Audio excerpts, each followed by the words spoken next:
I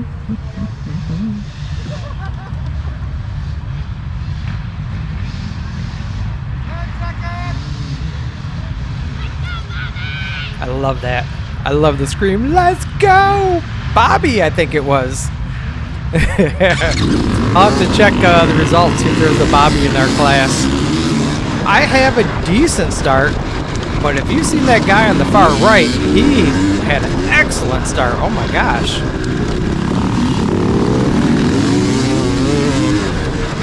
So, we're making our way through.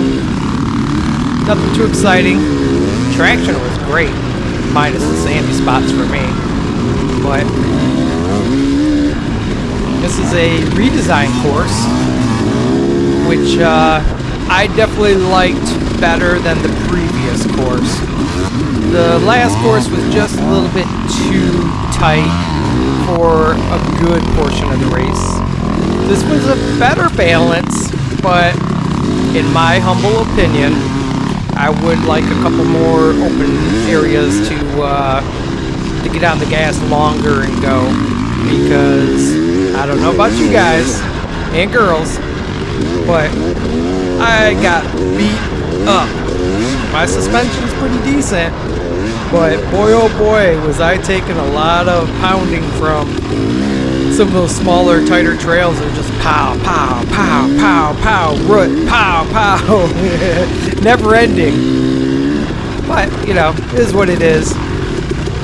I ended up racing for, let's go switch over to the Garmin and see what we got. I think it was 4 hours, but I did start it about 10-15 minutes early. Okay, I'm going through my screenshots here. Okay, so let's start from the top and work our way down. I ended up doing 40.25 miles. I burnt 2,650 calories. That just means I can go and eat some pizza after the race. And I raced for 3 hours and 34 minutes, but take off about,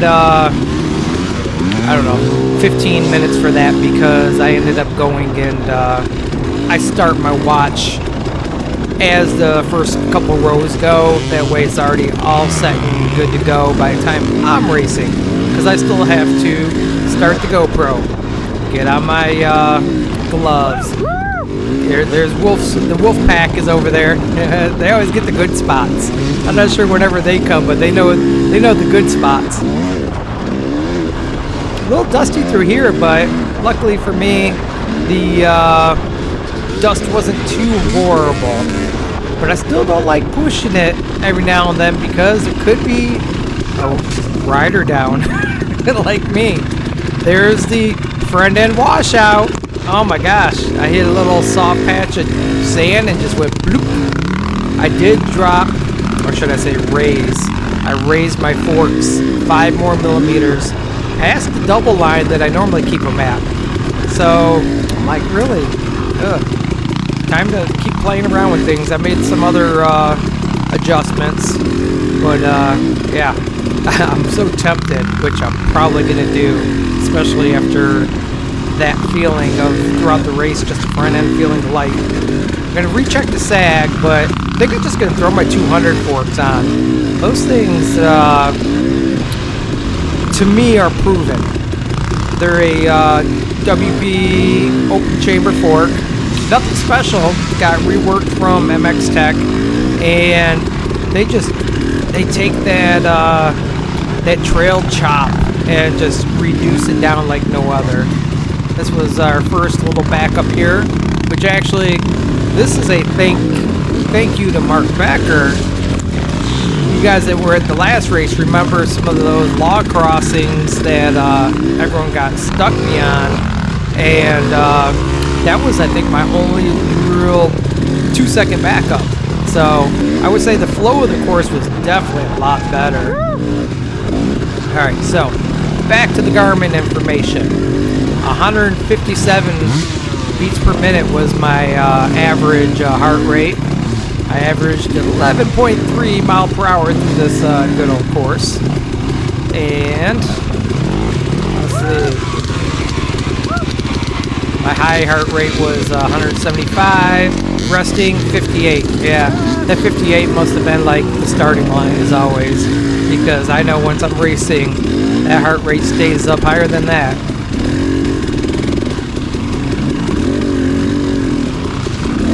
A lot of, actually I think all of this video is the first, that really short lap that we did, and then the a portion of the real first lap. I don't know. I'm beat up and sore today. Sometimes I'm in the editing mood, sometimes I'm not. And today was the I'm not. So I just threw some good clips in there. A little bit of this, a little bit of that. You know, a couple of me falling. Actually, I didn't fall too bad, so that was good. A couple of just like little dust overs, I guess. Nothing too crazy.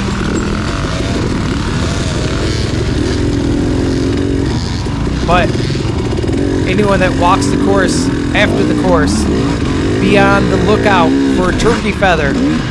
I lost my new turkey feather. It made it probably a, I don't know, one and a half races. Now I am featherless again. Well, the good thing is the next race is up north. Well, for me up north, because it's like 15 minutes from my property. So I shall be doing some turkey feather hunting.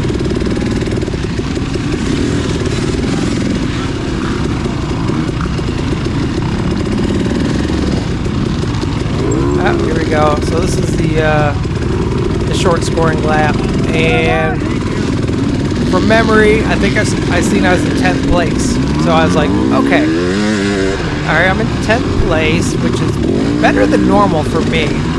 And I just gotta like not let anyone buy me in my group as I sand out. That was a bad spot to stop too, because he just. I was pushing the 300 though, gear high, but I was pushing the 300. But anyways, back to it. Just had to basically try maintaining my. I don't like sand. Yeah, I don't like sand. Well, here we go. This is one portion of the track that they redesigned. They kind of took out that big sandy spot, which all for all, I always just plowed it through that area anyways. I don't like sand, but I'm decent if I have speed. I wish we had a little bit more of this grass track. Not a ton more, but a little bit more. Something like take out a little bit of tight woods and add in a little bit more grass track. I don't know. That's just me. You know, everyone else voice your opinion to Mark. Give them some input. They want our input. Which, speaking of input, I think one of the riders that was holding us up was not at that meeting. We had a chain of guys behind this guy, not a super tight wood section. I know that he could have moved over, but he refused to move over. Oh my gosh. This guy probably tied up 4 minutes of my time doing this little slow choo-choo train behind him. And yeah, you know me, I don't holler. Oh wait, is this? No, I think it's something different. All right, anyways, you know me, I don't holler.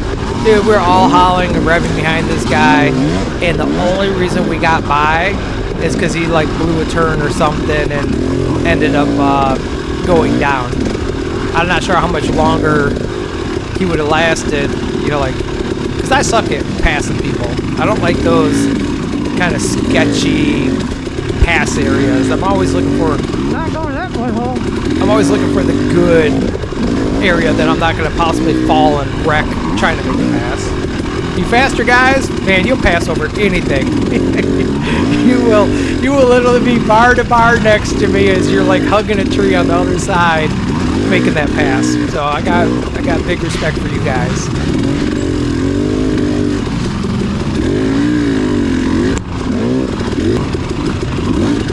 Yeah, so we're tug-a-lugging behind him. I'm not pushing hard because I still have to go past the guy in front of me, so I'm hoping that he's gonna pressure him enough to go and make his move. It's time for a drink of Coke.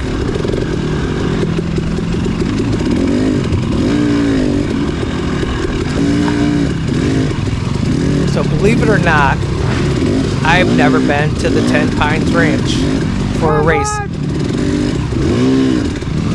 So it's literally, you can tell I'm frustrated now. He's literally holding us up.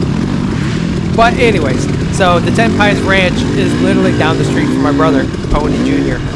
And so it'd be pretty nice to go out that way. I'm going to be out in my 20 acres, putzing around. I'm going to close down some stuff a little bit early for the winter time. That way, if we go on strike, I'm one of the big three workers here. I'm going to definitely make a trip up north whenever I'm not on my little picket duty or whatever. I don't know. I've never been on a big strike since I've lived there for my whole 28 years. Oh, tell you what, it wasn't little potholes. I was definitely hitting my fair share of some crazy roots. The roots, not that they were horrible, but I had a couple bang me off pretty good. I was like, ooh, be careful, this one next time. Yes, everything! Go!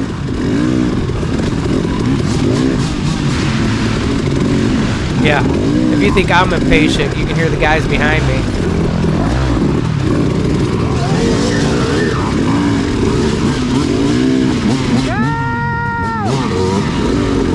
And I'm not a screamer, you guys know that. So this guy must have really been holding us up. Just to kind of paint a fair picture. But in the end, I was still polite as he fell over and we drove by him. Trust me, I probably would have liked to said more if I could have pulled him to the side if we both felt it at the same time. Like, hey, dude, if you hear us all behind you, you gotta get off. But I was looking at the race results because he was possibly a class below me, 1 or 2. I remember seeing him at the... Oh, there he went down. He was a class ahead of me, I think. So that put him in the 34 and younger class. And there was a guy on a Yamaha, and he did a DNF. So it could have possibly been him. This could have been his first race, so he didn't know any better. If any of you guys know this guy, please give him some feedback. Alright, here we go. Let someone by. Oh, you just pull over to the right, you let them by. It's not hard. But I do have to admit, I've done that, trying to go over too quick. You know, they come up flying behind you, you might not have heard them, and next thing you know, they're like right on you revving, and I went over quick, and then I ended up hitting a log or a branch or something on the side, falling. Yeah, I mean, if you have the opportunity and it's clear, move to the right. But all for all, I ended up getting 8th place in this race. I was actually 1 place away from a trophy, which I have not gotten a trophy in many, many years. I'll just say it's been pre-COVID time. And for me, Coming up on your right. Thank you. nothing particularly exciting happened at the race. It was a good course. It was a hard course. It was a Mark Becker Valley Trail Rider course. To do it twice in 1 year was definitely fun. Not your class. Not your class, bud. Thank you. Now that's actually a good call to use there. Not your class. What that does, it takes you away from thinking that, oh my god, this guy's in my class, he's about to pass me, I'm not going to let him pass me. Hey, I'm not in your class. Oh, well, hey, let me let you on by so you can keep going. You're obviously faster than me.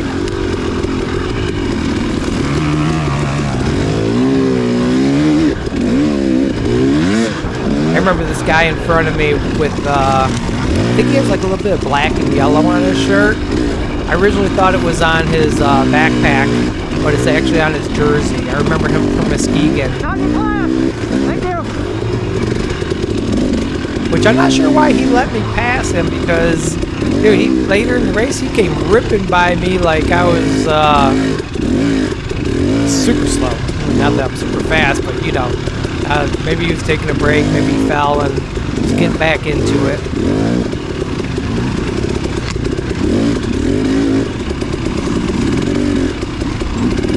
Tell you what though, that very last lap, when I seen the white flag, I should have probably pulled off.